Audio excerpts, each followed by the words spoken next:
पर जैसे जैसे इसे पढ़ना शुरू किया और इसके कॉन्सेप्ट्स को धीरे धीरे समझने लगे, तब हमें एहसास हुआ कि इस राइटर ने जाने या अनजाने में कुछ ऐसा लिख दिया है जो हर इंसान के लिए जानना बहुत जरूरी है।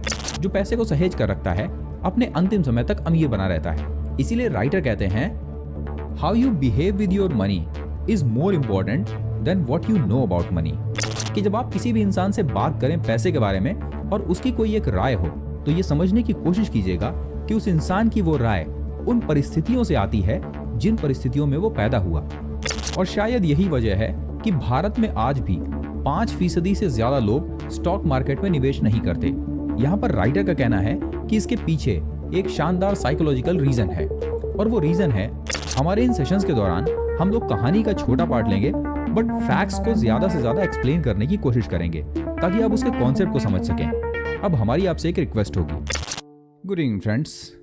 दोस्तों, एक मशहूर कहावत है, जिंदगी हमेशा हमें कुछ ना कुछ सिखाती रहती है, पर सवाल यह है कि हम क्या सीखना चाहते हैं। अपनी इस वेल्थ क्रिएशन की जर्नी के दौरान हमारे सामने से हजारों ऐसी किताबें निकली जो कि फाइनेंस के ऊपर रिलेटेड थीं। हर किताब में पैसे को कमाने, उसे संभाल कर रखने और भविष्य में आगे बढ़ाने के बारे में कुछ न कुछ जानकारी जरूर मिली, पर कोई ऐसी किताब नहीं थी जिसने हमें इतना ज्यादा प्रभावित किया हो जितना कि गीता ने किया था। अनटिल अनलेस हमारे हाथ ये किताब नहीं लगी जिसका नाम था द साइकोलॉजी ऑफ मनी। इस किताब को लिखा है मॉर्गन हाउसल ने।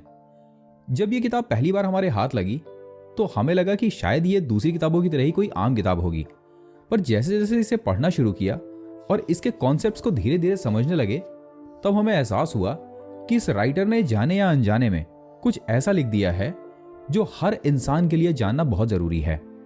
क्या आपने कभी ये गौर किया है कि हमारे समाज में पैसे को एक टैबू के रूप में देखा जाता है? हर कोई इसे चाहता तो है, पर अगर कोई इंसान खुलेआम ये कह दे कि मुझे बहुत सारा पैसा कमाना है, तो उसे एक लालची इंसान के तौर पर देखा जाता है। यहीं पर सबसे बड़ी समस्या समाज की हमारे सामने आती है। अगर आप में से कोई ऐसा शख्स है जो पैसे को बहुत ज्यादा पसंद करता है, अपनी लाइफ में बड़ा पैसा कमाना चाहता है और उसका अपनी जिंदगी में बहुत आगे बढ़ने का एम है, तो हमारी सलाह है कि उसे यह किताब जरूर पढ़नी चाहिए। और अगर आप एक ऐसे इंसान हैं जिसके लिए किताबें पढ़ना थोड़ा बोरिंग काम है, तो रिलैक्स बैठिए और ध्यान से सुनिए।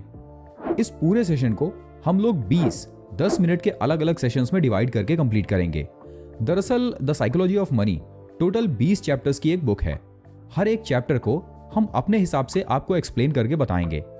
हमने इस पूरे एक्सप्लेनेशन के दौरान इन चीजों का ध्यान रखा है कि कोई भी किताब 2 चीजों से मिलकर बनी होती है, एक फैक्ट्स और उन फैक्ट्स को एक्सप्लेन करने के लिए उसके पीछे की कहानी।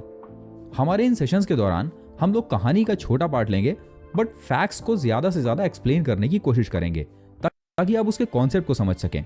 अब हमारी आपसे एक रिक्वेस्ट होगी, इस पूरे सेशन के दौरान आपको करना यह है कि जहां पर भी आपको कुछ कमेंट आपके दिमाग में आ रहा है, नीचे कमेंट बॉक्स में जाकर अपने कमेंट जरूर डालिए, क्योंकि आपके फीडबैक से ये तय करेंगे कि हम अपने इस सेशंस की जर्नी को, जो कि द साइकोलॉजी ऑफ मनी पर होगी, जारी रखेंगे या नहीं।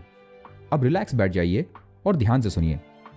बेसिकली ये बुक जब शुरू होती है तो अपने शुरुआती चैप्टर्स, जो कि इसका सबसे पहले चैप्टर से भी पहला पार्ट है, वहां पर यह कहती है कि किसी भी इंसान के लिए जीवन में अमीर बनना बहुत आसान है।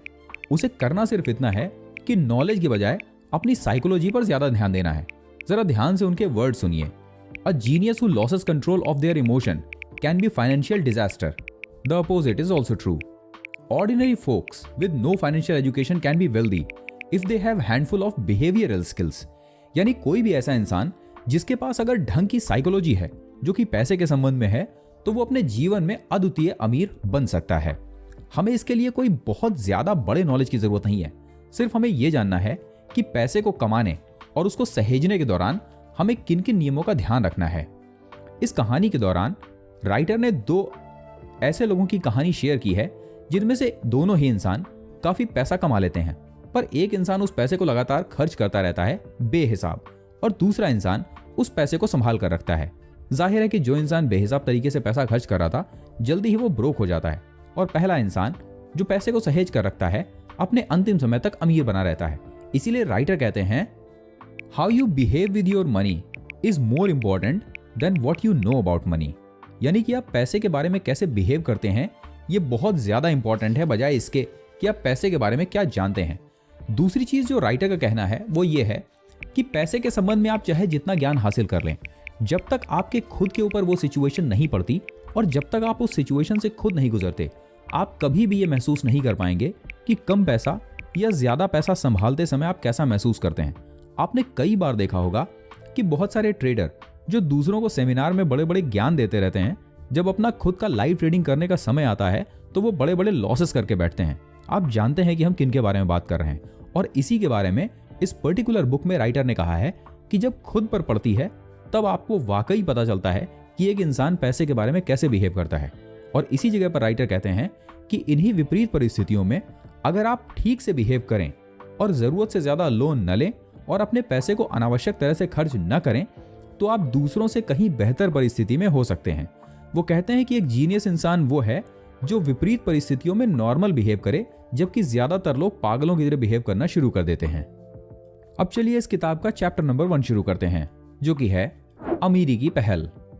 बेसिकली ध्यान रखिए, अलग अलग समय में पैदा हुए लोग अलग अलग तरह का एक्सपीरियंस पैसे के बारे में अपने जीवन में रखते हैं, और पैसे के संबंध में उनकी राय, वो किस माहौल में पले बढ़े हैं, उस समय इकोनॉमिक कंडीशंस कैसी थीं, इस पर बहुत ज्यादा निर्भर करता है।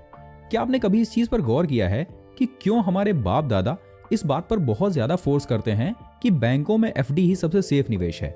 उसकी वजह यह है कि उनके समय में एफडी पर मिलने वाला रिटर्न 10 से 11% हुआ करता था, और उस समय कोई और रिटर्न के बहुत ज्यादा रास्ते अवेलेबल नहीं थे।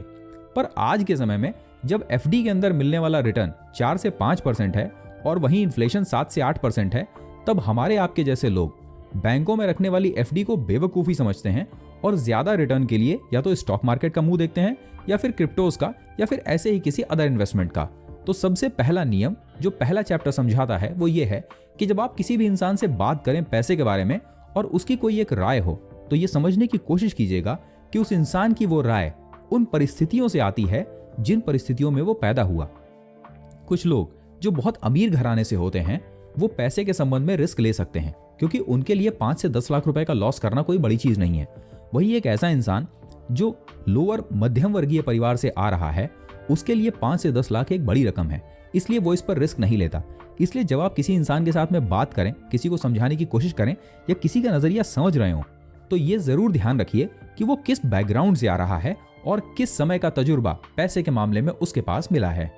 दूसरी चीज जो चैप्टर नंबर 1 में आपको मिलती है वो है फियर और अनसर्टेनिटी के बारे में। इसमें इनका कहना है कि पैसे से जुड़ा हुआ जो डर और अनसर्टेनिटी है, उसको दुनिया का कोई भी नॉलेज फुलफिल नहीं कर सकता है। जब तक आप उस परिस्थिति को खुद ही एक्सपीरियंस नहीं करते, तब तक आप कभी भी पैसे के संबंध में जुड़ा हुआ डर और अनसर्टेनिटी के बारे में क्लियर नहीं बता सकते। इसीलिए आपने देखा है कि बहुत सारे लोग जो पेपर ट्रेड करते समय स्टॉक मार्केट से अच्छा खासा मुनाफा कमाते हैं, वो जब रियल ट्रेडिंग फ्लोर पर आते हैं तो बड़े बड़े नुकसान करते हैं। इन सभी के साथ राइटर ने पहले चैप्टर में 2 और लेसन्स दिए हैं। नंबर 1, उन्होंने कहा है कि हमारे इन्वेस्टमेंट के संबंध में जो भी डिसीजंस या फिर पैसे के संबंध में जो भी डिसीजंस होते हैं, उनमें से ज्यादातर डिसीजन हमारे गोल्स और उन कैरेक्टरिस्टिक्स से बंधे हुए होते हैं जो कि समय के साथ हमने सीखी हैं।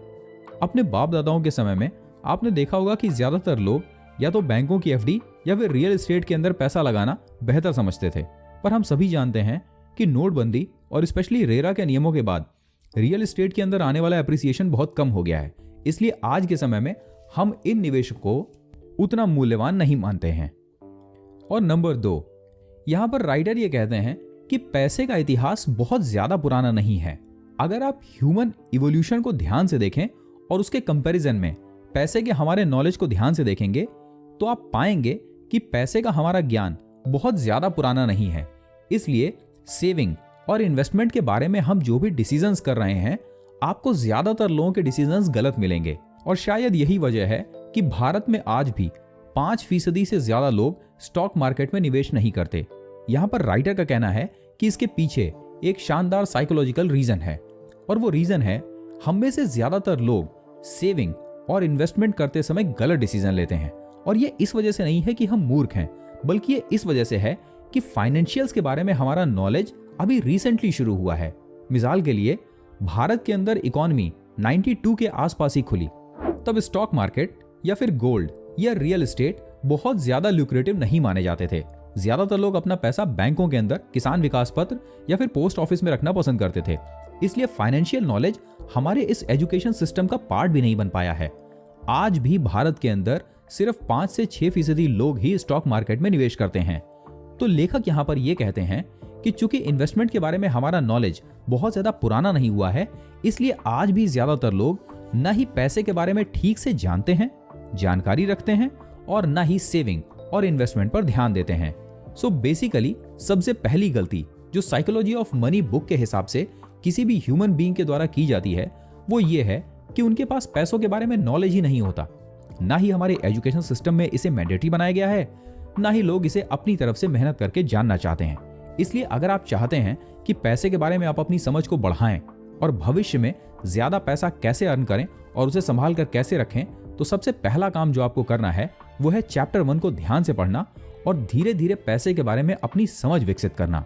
अब दोस्तों, हमारा आपसे एक सवाल है, क्या आज का ये सेशन जिस आसान भाषा में हमने आपके साथ समराइज किया आपको पसंद आया?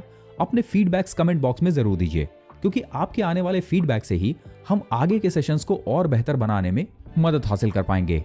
यदि ये सीरीज बहुत ज्यादा सक्सेसफुल रहती है तो हम कोशिश करेंगे think and grow rich, rich dad poor dad, the richest man in Babylon जैसी कालजयी किताबों का डिटेल डिस्कशन करने की।